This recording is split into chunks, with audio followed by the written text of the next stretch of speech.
Koga can now defeat the connector, or more specifically, he has a technique that Shen Wulong himself says that this technique, that this way of fighting that is only really available to someone like Koga is capable of defeating him. And with that, as well as Koga's performance for the rest of this chapter, because spoiler alert, Yumi got cooked, his performance has somewhat convinced me that Koga is probably in the S tier, although I'll probably have that in another video and just talk about it as we're breaking down the video as well, just here and there. But let's pick up right where we left off in the last chapter, and that was Yumigahara finally getting up again and taking the fight more seriously. In fact, we know this because he starts using his best martial arts style, which is the Kamijyo style, the spearman martial arts that he used. I think he used that against Misasa as well, along with a host of other techniques. And Koga, he stands up as well, but while that is happening, we go into a flashback. And it's actually a scene where Shen Wulong is giving Koga more tips on how to get stronger. Now, this isn't back when the conversation was happening in the bar where Oma was there as well, and he saw how changing how he performed his techniques that actually had a huge difference in how powerful they were. No, this is after that, and you can tell because Koga is wearing a black shirt here. Back then, he was wearing his normal jacket that has the tiger logo on the back of it. Now, I know that because I think that jacket is quite symbolic of who Koga ends up becoming, but hey, let's focus on the chapter. And Wulong here, he finally gets an idea, and this idea is going to help Koga get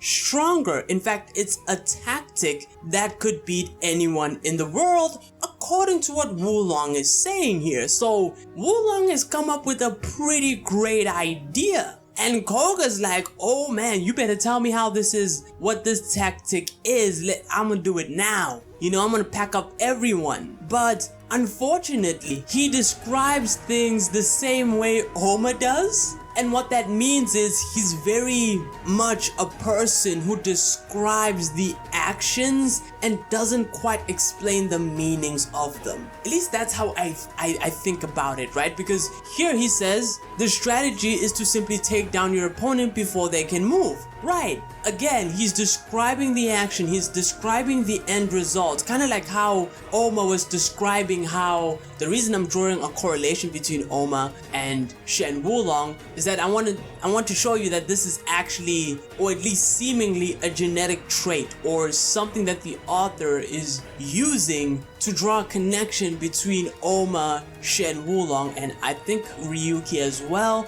although my memory on Ryuki doing this is a bit hazy. I think he ended up having to show Koga what he meant, and that's when they played that game of hopping in between the circles that they drew down with chalk.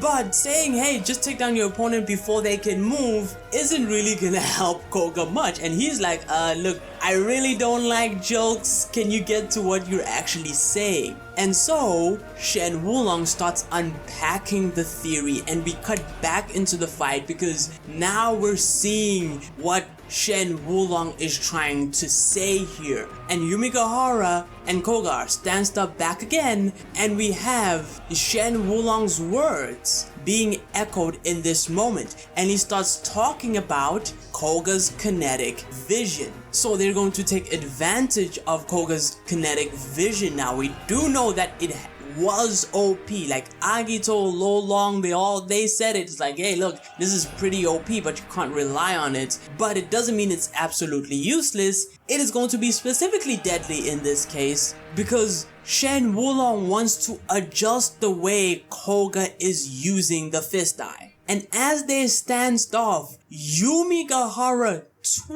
merely twitches, and Koga is already on his ass, breaking his toes. Now we do know that Koga can use pre-initiative. And so my guess is that this is a combination of the fist eye and pre-initiative. But let's let Wulong explain this later. For now, when he steps on his toes, the bones of his toes breaks, and Yumi, he's just reeling in pain. He's gritting his teeth, of course. And Koga, he follows up with an iron breaker straight to the face. And Yumi, he's flying back a bit, but he recovers quite quickly, you know, kind of screaming, you know, revving himself up. But it is no use, because Koga just starts unleashing a barrage of attacks right on top of him. And then we have the narrator start coming in at this point, and he says the following: crushing your opponent before they can move. Gaolang Wasawat, foresight killer, which he demonstrated in the real championship tournament, was similar to this in concept. So the narrator is pointing out that what Koga is doing here is actually similar to what Gao Lang is doing. But he carries on to say, and because there's a distinction here, but while Gao Lang used his superhuman speed to forestall his opponent's motions, Koga used the fist eye. So it's simply a matter of how they get to this point for them. Which makes me very curious on how a fight between Gao Lang and Koga would go now. But then we get a mini flashback panel of Shen Wulong and Koga training together, because Shen Wulong, because of the way he describes things, he needs to show stuff practically. And luckily Koga, he is a very fast learner. So while they're doing this, Shen Wulong is saying or making the observation that up until this point, Koga has used the fist eye as a counter to his opponent. So he's been reactive in his use of it. And this isn't necessarily a bad way to use it according to Shen Wulong, but he wants Koga to start using it in a proactive way. And he says the following: look for the start of their motion, identify the movement they're most vulnerable. And we see Koga, because we go back to the actual fight between him and Yumi, and as Yumi is trying to shift the position of his body a bit, Koga catches on to that, and the narrator says stop the kick at initial motion. So what looked like Yumigahara shifting to the side, he was actually loading up a kick. And when Koga counters this, he goes straight for the knees and he breaks them. They're broken, like he's screaming in pain the next time. And as he's reeling from pain, Koga follows up with an iron breaker from his left hand. And at this point, Yumi's cooked, because as he's falling a little bit, as he's reeling from another iron breaker to the face, Koga follows up with the Brazilian kick. And when he does that, that just knocks him back into a pile of garbage that was just laying around there. And that's the fight. To say that that isn't impressive would be massive downplay, because I've seen, at least in some places where people say Yumigahara is rusty, that's never really established in this fight. Yumigahara hasn't really gotten weaker. In fact, there's a pretty good case that he might have gotten stronger as well, because he's no longer in purgatory, yes, but now he's going around murdering people. So he's still using his combat skill. And this was someone who was officially in the A tier for the most part. And his one fight with Misasa, I would argue he was a bit unlucky with that. I think if he had gotten a regular match against Misasa, he would have been a much bigger danger to Misasa than he was in the fight that actually happened. Then again, he was a bit arrogant here and there, and Misasa might have actually taken advantage of that. Point is, he didn't even get to do anything. I want people to understand, he did nothing.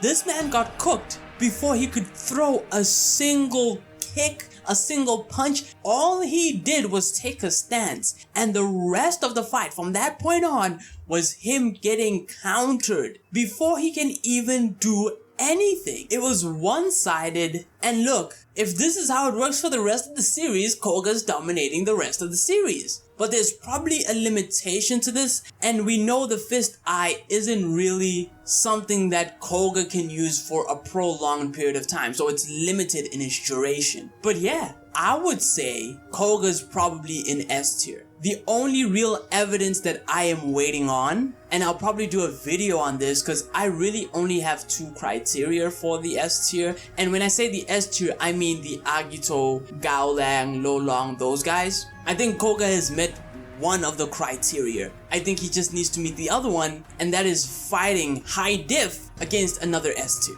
But with that, let's go back into the chapter, and we have the narrator here, and he's saying about 3.5 years ago, since he first met Yamashita Kozu, the old man, and specifically 1,304 days, Nurashima Koga, the fifth eye, toppled one of the top fighters of the underground martial arts. So even the narrator here is acknowledging that he's one of the top fighters. And Koga this is quite a feat for him because like this was 3 years ago. He's grown exponentially. But yeah, Yumi's on the ground and he starts crying and he starts saying, hey, he's gonna get his revenge, he's gonna kill Koga, he's gonna come for him, you know, he's not gonna take this lying down. And Koga's like, look, I'm gonna do you a solid after whipping your ass because I am somewhat grateful that you have been a part of my motivation to get stronger. And so Koga tells him that, yeah, like the Yakuza that you're working for are planning to take you out of the picture. They're planning to kill you because they know the type of person you are. Specifically talking about Yumi. And at this point, we know the type of person Yumi is. He's not loyal to anyone. And that means he is a risk for certain individuals if he can just flip-flop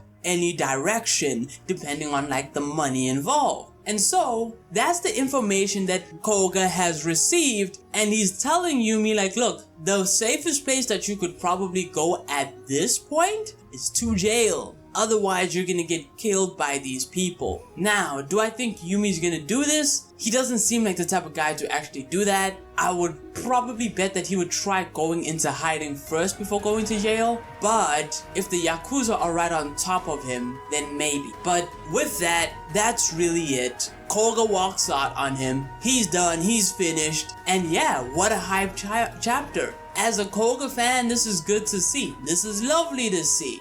But that's the video. Don't forget to like and sub. And until next time, take it easy.